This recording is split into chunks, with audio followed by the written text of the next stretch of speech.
Hi everyone. So hopefully you have a dashboard at this point that looks something like this.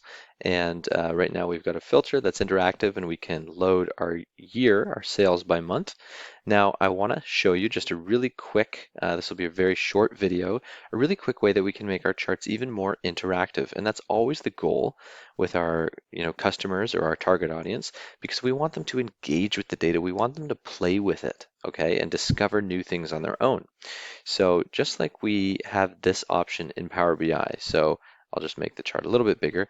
I can click this region and it filters my charts, right? So I can click this standard class mode and it filters my regions. I can do the same exact thing in Tableau.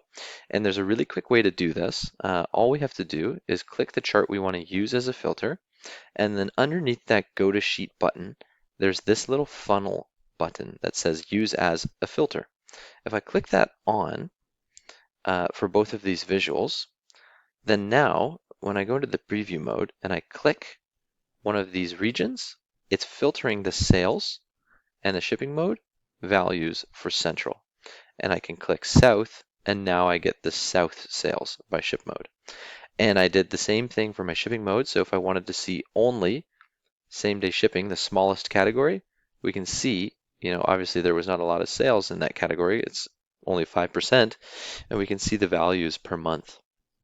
Or we could click our biggest category, and then I could look at our smallest region, Oceania, and I can see the sales per month for that region.